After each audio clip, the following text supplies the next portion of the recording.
인터넷으로요. 많이 보죠? 뭐 봐요, 요즘에? 우선은 예능 많이 보는 것 같은데, 요즘 재밌는 예능 뭐 있어요? 뭐야? 동상이몽?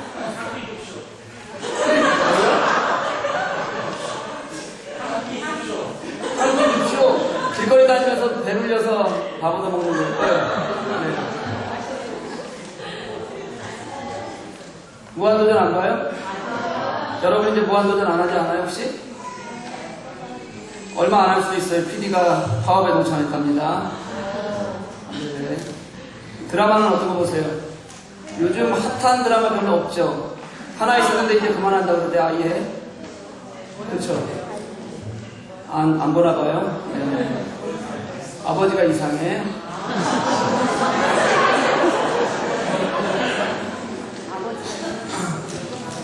이제 오늘 끝난다고 그러는데 이제 뭘 볼지 고민되시죠? 그렇죠? 네. 성경은 얼마나 읽으세요? 큐티는 일주일에 몇 번 하세요? 집사님은 하루에 드라마 2시간 보는 게 제가 네.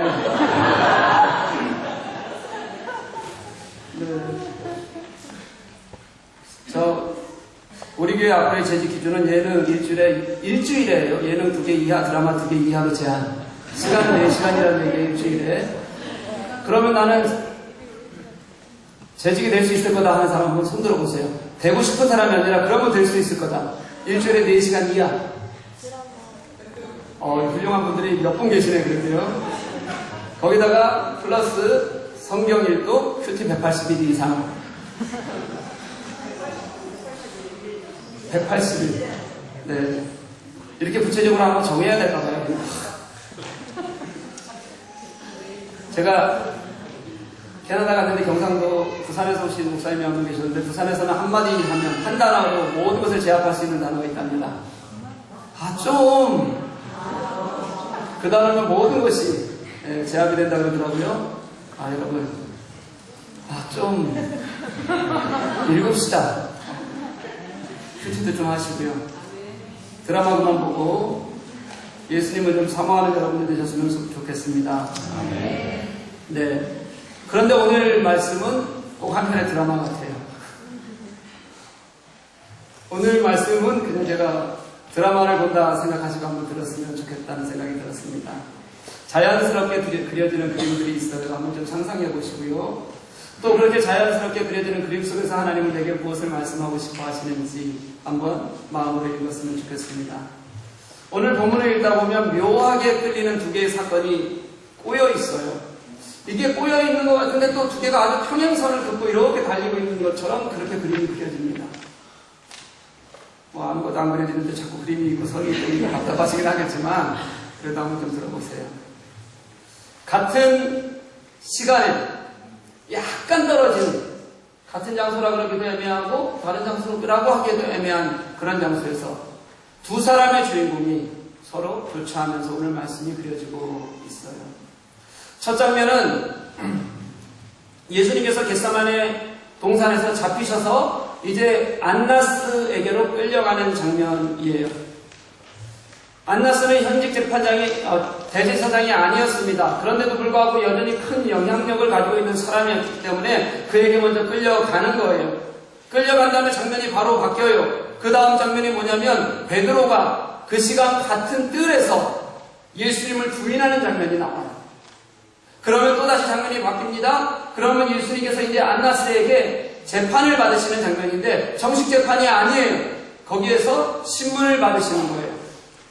그리고 또 그 다음 다시 또 부인하는 베드로의 모습이 또다시 그려져요.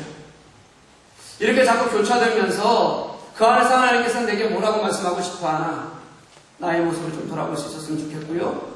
예수님께서는 그 자리에서 무엇을 하고 계시는지 예수님의 모습을 좀 볼 수 있었으면 좋겠고요.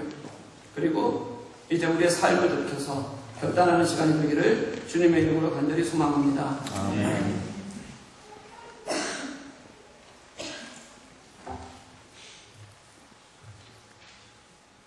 예수님이 잡히셔서 이제 안나스에게로 잡혀온 장면을 좀 그냥 넘어서서요. 베드로의 이야기 먼저 시작했으면 좋겠어요. 15절 말씀을 보면 2 제자가 나옵니다. 한 제자는 당연히 베드로라고 이름이 쓰여져 있으니까 베드로인데 또 한 사람이 누구인지는 알기가 굉장히 어려워요. 그 알 수 없는 제자는 뭐라고 표현하고 있냐면 대제사장을 알고 있었다. 그래서 밖에 있는 베드로를 여종에게 말해서 그들로 데리고 들어올 수 있을 만한 그런 사람이었다. 이렇게 기록하고 있습니다. 12제자가 대제사장을 잘 알고 있었다. 아마 그런 사람은 없었을 가능성이 커요. 그러면 누구였을까? 아마 제자라고 표현을 했지만 12제자의 한 사람은 아니고 예수님을 만나고 회심하고 예수를 따르던 사람 중에 한 사람이 아니었을까 생각해 볼 수 있습니다. 그런데 그 사람이 누구인지는 오늘 본문에서는 전혀 중요하지 않습니다. 진짜 중요한 것은 바로 이어서 나오는 이제 베드로에게 우리가 조금 더 집중해 보았으면 좋겠습니다. 그렇게 베드로가 이제 안나스의 뜰 안으로 들어왔어요. 그 베드로를 뜰 안으로 들어오게 해주었던 여종이 베드로를 이렇게 보더니 이렇게 물어요. 너도 이 사람의 제자 중 하나가 아니냐? 그때 베드로가 이렇게 대답합니다. 나는 아니야. 이게 우리가 잘 알고 있는 베드로의 첫 번째 부인이에요. 너무 잘 알기 때문에 이 부분은 쉽게 지나가 버리는 경향이 있습니다. 근데 이 장면에서 저는 이 여종에 했던 질문을 다시 한번 돌이켜보고 싶어요. 이 여자의 질문이 뭐였냐면 헬라어로 메라는 단어로 시작을 합니다. 이게 헬라어 문법상 어떤 화법이냐면요. 부정적인 대답을 당연히 예상하고 기대하고 하는 질문이에요. 그러니까 뭐라고 대답하는 거지? 아니요 라고 대답하는 거예요. 당연히 그런 질문을 가지고 있어요. 이렇게 여자는 묻는 겁니다. 뭐라고 그냥 호기심을 가지고 가볍게 물을 때 이런 표현을 써요. 당신이 설마 이 제자들 중 한 사람은 아니겠죠? 이렇게 묻는 거예요. 이 질문이. 그런데 문제는 베드로가 이 질문에 무너져 내렸다는 겁니다. 베드로는 이미 그 여종이 호기심을 가지고 아닐 가능성이 더 크다는 생각을 가지고 물었는데도 불구하고 그 질문에도 베드로는 그냥 무너져 버렸다는 거예요. 두려움이 생겼어요. 그래서 자신을 부인하고 예수님을 부인합니다. 나는 아니야. 나는 그 사람의 제자가 아니야. 베드로는 두려움 때문에 그냥 무너져 내렸어요. 그 작은 여자가 가졌던 기대 그대로, 그저 호기심으로 한번 물었던 그 기대 그대로 나는 아니다. 나는 제자가 아니다. 이렇게 그냥 무너져 내리는 거예요. 사랑하는 교회 여러분, 사실은 우리의 신앙이 그럴지도 모릅니다. 우리는 너무 작은 일에도 쉽게 두려움에 빠집니다. 겨우 우리를 떠보려는 사탄의 움직임이 조금만 나타나도 그 사탄의 움직임에도 지레 겁을 먹고 우리는 어쩔 줄 몰라 할 때가 너무도 많다는 거예요. 하나님을 의지하고 하나님께 매달릴 생각조차 하지 못하고요. 그리고 또 내가 하나님께 기도는 하지만 그 기도조차도 얼마나 형식적인지, 기도한다고 하면서도 여전히 내 생각과 모든 것을 그 문제에 사로잡혀서 조금 더 떠나지 못하면서 그렇게 기도하는 거죠. 도대체 내가 예수 믿는 사람 맞나? 내가 신앙으로 섰다고 생각했던 사람 맞나? 그렇게 무너진 채로 허덕이는 게 바로 우리의 모습이라는 거예요. 왜 그럴까 한번 생각해 봐요. 저는 뭐 다른 이유 다 갖다 댈 수 있을 것 같아요. 그런데 근본적인 이유가 있는 것 같아요. 뭐냐면 우리 삶에 하나님이 먼저가 아니라서 그래요. 내게 진짜 하나님이 내게 먼저가 아니니까 그보다 먼저인 것이 보이는 것이고요. 그게 무엇이든지 보이면 우리가 무너져 내릴 수밖에 없게 되어 있다는 거예요. 당연히 하나님의 능력조차 우리 믿지 않아요. 여러분. 믿는다고 착각하고 내 자신마저도 속으면서 실제로는 무너지면서 그렇게 사는 거예요. 사탄이 가장 좋아하는 게 가장 쉽게 우리를 무너뜨리는 방법이 그겁니다. 나 스스로도 잘못인 것을 알지 못하고 믿게 하고, 그리고 나는 믿음이 좋은 것처럼, 그래서 무너져 있는 상황 속에서도 하나님을 의지하지 않고 내 감정만 살아있어도 나는 하나님을 진짜 의뢰하고 있는 것처럼 착각하게 만드는 거예요.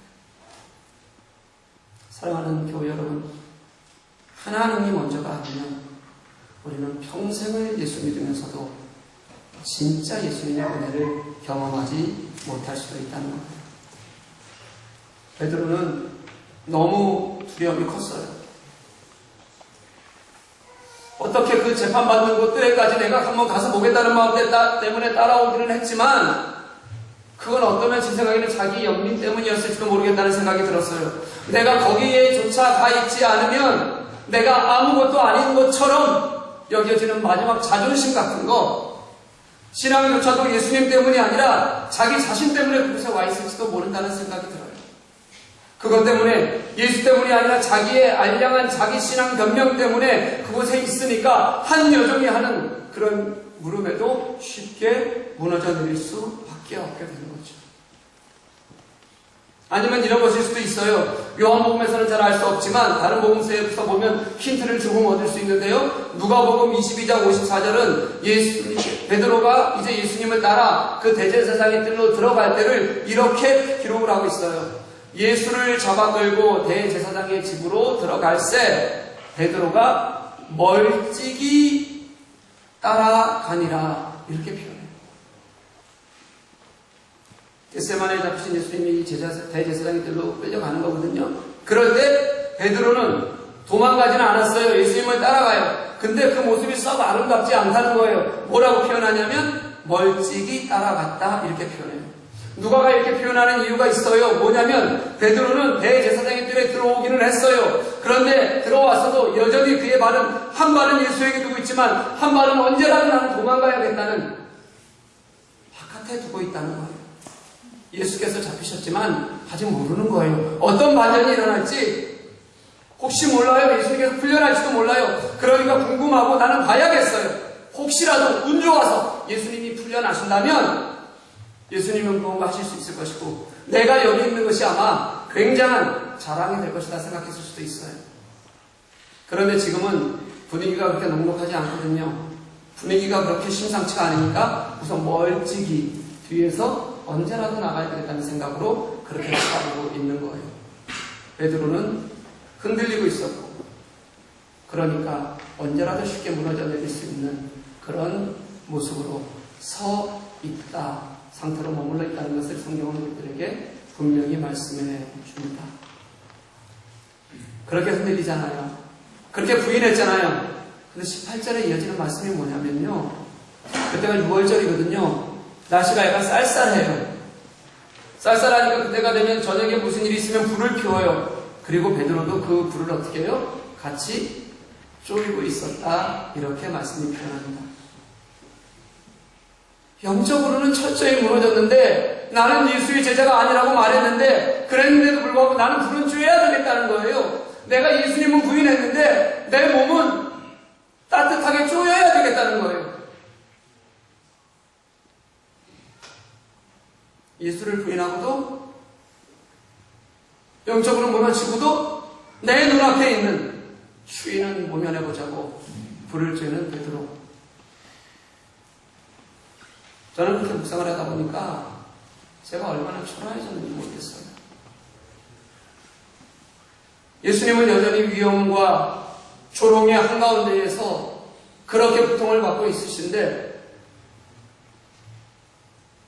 우리는 그렇게 영적으로 무너져 내리고도 내 몸 하나 따뜻하게 쪼이는 게 더 중요해서 그래서 그곳에 나는 서 있어야겠다. 내가 그렇게 여전히 연약한 여전히 그런 못된 모습이라는 게 얼마나 초라해 보였는지 모르겠어요. 사랑하는 교회 여러분, 이 초라한 무너짐, 그 작은 여종 앞에서의 철저한 실패가, 그 처절한 실패가 우리의 실패가 아니기를 간절히 소망합니다. 여러분, 아니어야 돼요. 신앙을 그렇게 초라하게 살고 실패하고 넘어지는 게 너무도 당연하다. 그 앞에다 한 단어만 붙이면 돼요. 우리 연약하니까 그러면서도 나는 좋은 신앙인인 것처럼 그렇게 자기 연민으로 우리 살지 말아야 됩니다. 내 입장에서 나의 연약한 건 다 이해가 되는데 내가 예수 그리스도를 부인하는 건 괜찮아. 그건 우리 스스로 할 수 있는 일이 아니라는 거예요.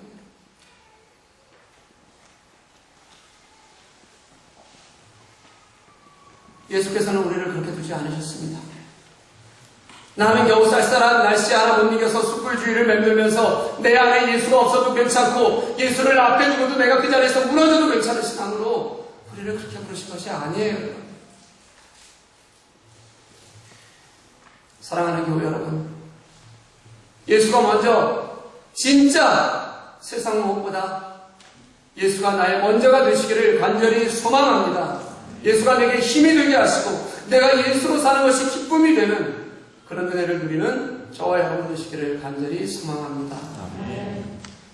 이제 요한은 배경을 옮겼어요. 19절부터는 다시 예수님의 이야기가 나옵니다.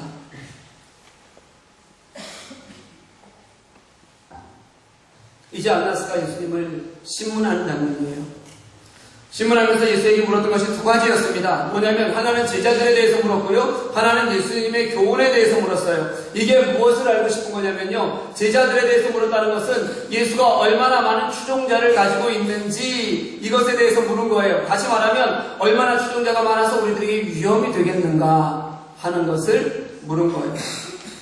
예수님의 교훈에 대해서 물었다는 것은 뭐냐면요. 예수님께서 어떤 음모를 꾸미고 있는가 하는 거였어요. 뭐가 궁금한 거예요? 안나스가 궁금했던 것은 그거예요. 예수가 나에게 실질적으로 어떤 위협이 되는가? 정말 큰 위협이 되는가? 나의 이익을 그 예수라는 사람은 얼마나 많이 훼손할 것인가? 이게 가장 궁금한 거였어요.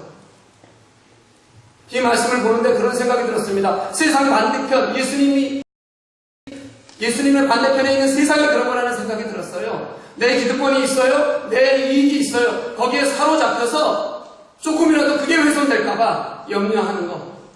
그게 세상이 살아가는 방법이에요.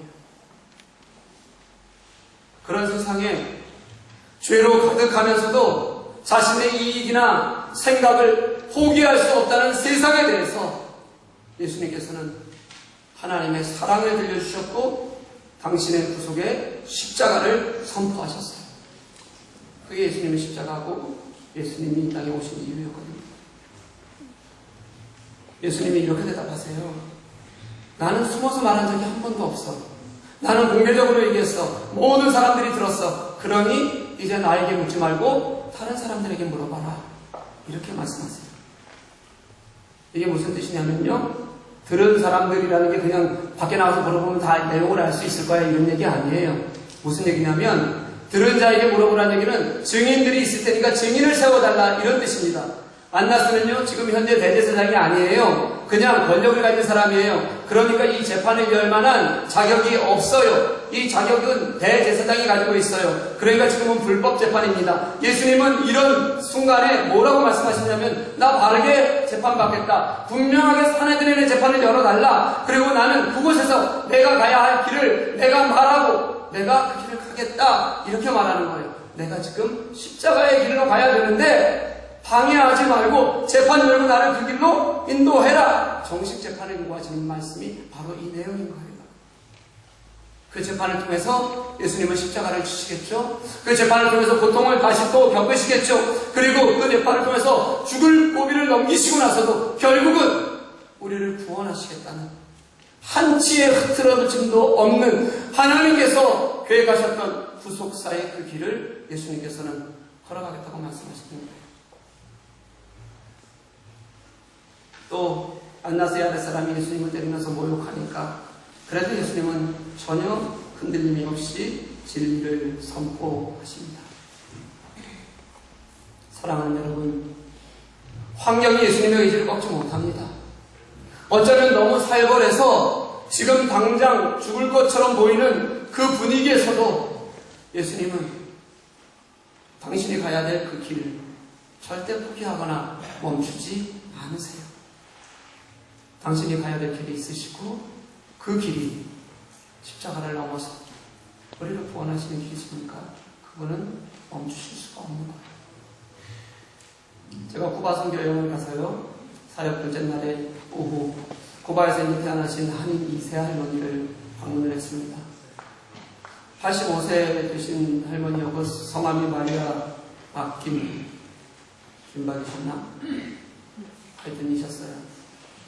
그분의 할머니가, 그분의 할아버지가 고종의 호위무사셨대요. 그런데 이제 한일합방 혼란 중에 왕의 아미가 우리 호위무사에게 다닌 것이 아니라 일본 군인들에게 대처되잖아요. 그래서 그 꼴 보기 싫어서 이제 멕시코로 가셨다가 다시 아들과 함께 구하로 이주하셨고 그 아들이 낳은 분이 이 할머니가 되세요. 할머니와 이야기를 이렇게 나누는데 한국에 대한 기억이 한 번도 한국을 못 가보신 분이에요. 그런데도 불구하고 고국에 대한 사랑이 얼마나 큰지 몰라요. 우리한테 역사 잘 알아야 된다고, 그 역사를 잘 알아서 한국인이 되어야 된다고, 너는 한국인인데 자랑스럽다고 그렇게 말씀하실 때는 정말 얼마나 가슴이 뭉클했는지 몰라요. 한국을 가본 적도 없고 한국 커뮤니티가 이제 연세가 드셨고 아프셔서 접촉하지 못하시고 이제 한국어를 단어만 알고 말은 다 잊어버리셨어요. 그런데도 애국가를 정확하게 보세요. 우리가 알고 있는 거 말고 우리 예전분들이 알고 있는 애국가 있잖아요. 그렇죠? 알아요 혹시? 홍해물과 백두산이 마르고 닳도록. 우리 젊은 친구들 못 들어봤죠? 네, 이런 애국가 있어요. 한 개도 안 틀리고 정확히 보세요. 그러면서 한국을 오래 기억하고 싶다고 말씀하시고 한국에 대한 이 기억이 희미해질까봐 두려워하는 마음이라고 말씀하세요. 같이 이제 손을 잡고 아리랑을 불렀는데 선교팀 모든 사람들이 아리랑을 부르면서 거리가 대부분 울먹하고 눈물을 흘렸던 것 같아요. 마지막 인사를 나누면서 할머니 그때까지 참으시더니 이렇게 안아주면서 인사를 나누면서 많이 우시더라고요. 아마 그때도 모든 사람들이 함께 했던 것 같습니다. 그때를 생각하면 지금도 마음이 찡합니다. 그리고 생각해요. 우리는 왜 이렇게 쉽게 잊고 살아갈까? 우리 속에는 왜 그렇게 정말 소중한 게 없을까? 우리는 어떻게 우리 속에 계신 예수님마저도 쉽게 포기하고 살아갈 수 있을까? 예수님은 진리를 향해서라면 절대 포기하지 않고 당신이 매맞으시고 그리고 죽을 고비를 넘기셔서라도 십자가의 길을 가시겠다고 하는데 우리는 도대체 왜 그런 걸까? 저는 지금 당신의 길에 분명히 서서 진리를 포기하지 않고 구속의 역사를 포기하지 않으시는 그 예수님의 마음에서 저는 우리들을 향한 사랑이 분명하게 느껴져요. 그러면 당신은 어떤 경우에도 우리를 포기할 수 없으시고 당신이 서야 될 자리를 굳게 서 계신 거예요.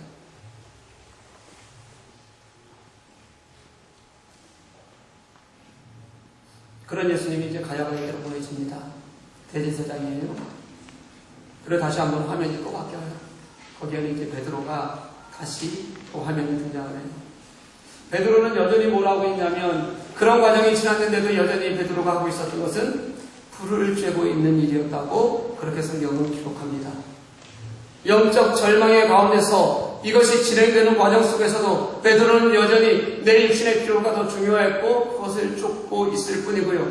그러니까 베드로는 어쩔 수 없죠. 2번이나 더 다시 너도 그 사람의 제자가 아니었냐? 이렇게 받는 질문에 2번이나 똑같이 또 나는 아니야. 나는 아니야. 다른 말씀을 보면 예수님을 부인하고 저주하고 부인하면서까지 그렇게 아니라고 손살해치는 그런 베드로의 모습이 이어져요. 지금 우리는 이 두 장면을 같이 보고 있습니다. 이렇게 너무 대비가 돼서 너무 명확해서 어떻게 변명을 하려고 해도 변명도 할 수 없는 그런 장면이에요. 진리 안에서 분명히 길을 가시는 예수 그리스도. 나의 작은 육신의 문제, 이 문제 해결되지 않으면 안 돼서 그것에 매이면서도 메시아의 길을 가시는 그 예수님마저도 부인하는 베드로. 그 장면에 전한 어느 자리에 저와 여러분도 있는 거예요.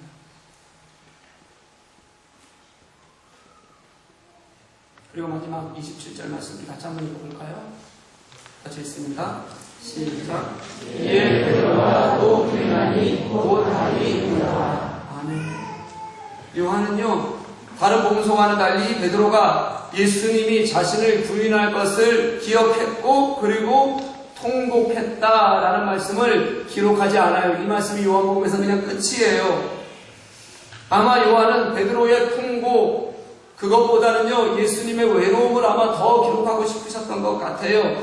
그때가 6월절이었으니까 그 계절쯤에 이스라엘에 그런 다그rum을 들을 수 있는 시간이 대충 언제쯤이냐면 새벽 3시에서 5시쯤 이때쯤이에요. 그러니까 저녁에 잡히셔서 밤에 잡히셔서 예수님께서는 너무도 외롭고 홀로 그 시간을 예수님께서는 혼자 부인하는 사람들 옆에서 그렇게 예수님은 그 시간을 버티고 계셨다라는 것을 아마 요한은 얘기하고 싶었던 것 같아요. 요한은 그렇게 얘기하지만 저는 그런 외로움 속에서도 예수님의 마음을 한 번 더 읽어보고 싶다는 생각이 들었어요. 그래서 제가 다시 한번 찾아보니까 누가복음 22장 61절, 62절 말씀에 이렇게 기록이 되어져 있어요. 주께서 돌이켜 베드로를 보시니 베드로가 주의 말씀 곧 오늘 다굴기 전에 네가 3번 나를 부인하리라 하심이 생각나서 밖에 나가서 심히 통곡하니라. 베드로가 통곡했다는데 우리들은 많이 생각하잖아요. 저는 그 앞에 눈길을 멈췄어요. 뭐냐면요, 베드로가 3번 부인을 하고 나서 그 다음 장면이 뭐냐면요, 예수님이 돌이켜서 베드로를 보시는 거예요. 이게 예수님이 베드로의 등짝을 봤다, 옆모습을 봤다, 이런 얘기가 아니에요. 무슨 얘기예요? 예수님과 베드로의 뭐가? 눈이 마주쳤다는 뜻이에요. 그리 멀지 않은 곳에서 예수님을 3번이나 부인하고 닭이 울고 통곡했던 것이 아니라 부인하자마자 예수님이 눈을 들어서 베드로와 눈이 마주쳤어요. 예수님의 눈빛이 어땠을까요? 야 베드로, 너 정말 실망했다. 너 어쩌면 그럴 수 있니? 이런 눈빛이었을까요? 그랬으면 베드로가 그게 생각났어도 이랬을 거예요. 그럼 이 상황에서 내가 어떻게 하면 돼? 그렇게 책망하실 것까지는 없잖아요. 아마 예수님이 그렇게 눈빛으로 보셨으면 그렇게 대답했을 거예요. 근데 저는 아닐 거라는 생각이 들어요. 패션 오브 크라이스트라는 영화를 보면 제가 중간중간, 저는 너무 잔인해서 못 봤는데 중간중간 보면 그 눈빛을 보여주는 장면이 있어요. 이런 눈빛이에요. 정말 그윽하고 아련하게 영민을 가지고 괜찮아 베드로야, It's okay. 그래도 괜찮아.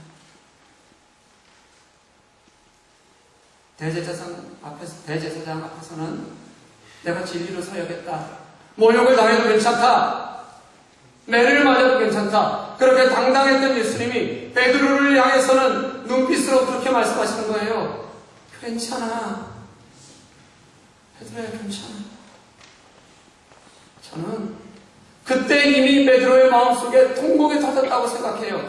그 예수님의 그 눈빛이 베드로를 울게 하는 겁니다. 베드로가 통곡하게 된 것은 그것을 기억했기 때문이기보다 그때 예수님과 다시 한번 예수님이 내게 뭐라고 말씀하시는지를 그 눈빛으로 들을 수 있었기 때문이라고 저는 그렇게 믿어요.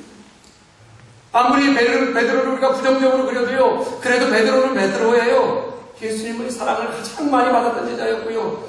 정말 충성하려고 애썼던 제자였고요. 성격은 좀 급했지만 그 급한 성격 속에 진심이 있었어요. 그렇게 예수님을 섬기려고 했어요. 그런 베드로가 제사장의 뜰 안에서 그 여종의 그 아주 단순한 질문에 무너져 내리고 처절하게 실패하거든요.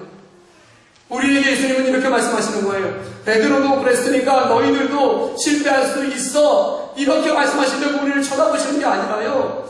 베드로의 실패였던 그 실패의 이유였던 자기 영민, 멀찍이 쫓아가서 따라가면서도 나는 괜찮다고 생각하는, 그렇게 살지 말자는 거예요. 괜찮다고 말씀하시는 예수님의 그 말씀 속에서는 너 연약하게 계속 살아라가 아니라 이제 나를 보고 나와 함께 가자고 말씀하시는 예수님의 음성이 들어있는 거잖아요.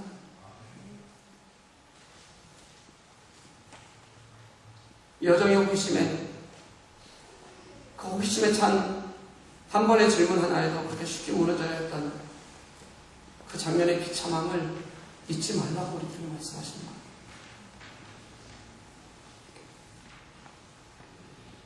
우리 예수님의 그 눈빛을 한번 떠올려 보시고 기억하는 우리가 됐으면 좋겠어요. 우리는 그렇게 무너져도 부인해도 괜찮다고 말씀하시는 예수님의 눈빛은 내가 그분의 아련하고 그냥 안타까운 눈빛을 계속 외면하라고 부인해도 괜찮다고 말씀하시는 것이 아니라 우리에게도 그렇게 말씀하시는 거예요. 내 눈빛을 좀 기억해 줄래? 그리고 우리 속에 있는 것을 다 내어놓고 통곡하고 나와 함께 가자. 그렇게 말씀하신 거예요. 지난 한 주간 캐나다 캘거리에 있는 코스타를 다녀왔어요. 그래서 제가 은혜를 참 많이 받고 왔습니다. 제가 이제 집회에 가면 늘 은혜 받는 게 뭐냐면요. 그런 데 가면 가장 먼저가 거기는 은혜를 사모하기 때문에 거기 돈 내고 사람들이 모인 거잖아요. 여기서도 은혜를 사모하는 마음이 저는 모여 있어요. 정말 예수님을 사랑하는 마음을 가진 우리 청년들이 환경이 열악해요. 유럽은 굉장히 편안하게 하거든요. 거기는 회비는 유럽과 똑같이 내고 집에 왔다 갔다 하면서 도시락 먹으면서 해요. 그런데도 말씀에 집중하고 싶어서. 캘거리가 원래는 겨울 날씨 22도, 23도여야 되는데 그날 31도였어요. 교회가 딱 찼어요. 400명이, 강사들까지 400명이 모였어요. 정말 뭐 움직일 데도 없는데 정말 한 사람도 떠나지 않고 집회에 참석하는 모습이 얼마나 은혜가 됐는지 몰라요. 그런 생명들을 만날 때마다 제 마음에 기쁨이 있어요. 마지막 제가 3시 20분에 저에게 80분 동안에 강의가 있었고 그리고 나서 5시 55분 비행기이기 때문에 공항에 2시간 전에 도착해야 되니까 가도 2시간 전에 도착을 못하는 시간이었어요. 제가 이제 성경에 대해서 이제 가르치고 시간이 다 됐어요. 3시 20분이 됐는데 이제 그 다음 20분은 뭐냐면 휴식 시간이에요. 그래서 제가 더 할까요? 농담 삼아 얘기했더니 학생들이 더 하재. 왜냐면 다 끝을 못 냈거든요. 80분을 더 했는데. 그래서 사실은 내가 지금 공항으로 바로 출발해야 된다.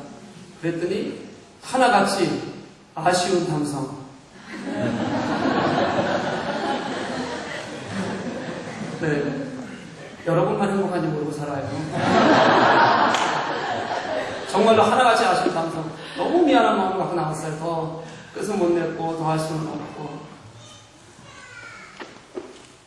여러분, 예수님 때문에 우리의 마음이 기쁘고 예수님 때문에 우리 마음에 감동이 있고 예수님 때문에 우리 함께 즐거움이 있는 그런 은혜가 있기를 간절히 소망합니다. 아멘. 예수님 때문에 우리 속에 눈물이 있고 예수님 때문에 우리 속에 기쁨이 있고 예수님 때문에 내가 실패를 합리화하지 않고 무릎 꿇고 통곡할 수 있는 우리가 될 수 있기를 간절히 소망합니다. 예수님이 It's okay, 괜찮아 말씀하시는 그 눈빛에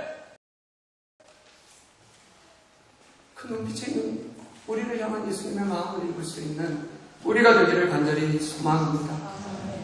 예수님은 결국 요한복음 마지막 장인 21장에 보면 디베라 바닷가까지 찾아오셨어요. 베드로를. 그리고 그곳에서 새벽에 쌀쌀해요. 그 쌀쌀한 새벽에 똑같이 숯불을 생선을 구울 숯불을 피워놓고 그 숯불을 연상시키시고 베드로를 먹이세요. 그렇게 베드로를 완전히 회복시키는 은혜를 주셨어요. 이게 예수님께서 우리에게 원하시는 거예요. 사랑하는 교우 여러분, 베드로가 실패했으니 우리도 실패할 수 있는 것이 아니라 그때 나의 실패를 경험한 그 자리가 그 순간이 완전하신 진리의 길을 가고자 조금도 흔들리지 않으셨던 그 은혜의 십자가 길에서 우리를 구원하시고 가고자 하셨던 그 예수께로 우리가 돌아가는 회복하는 귀한 은혜의 시간임을 고백하고 나아가기를 간절히 소망합니다. 그렇게 승리하는 저와 여러분 되시기를 간절히 축복합니다. 우리 함께 찬양하시겠습니다.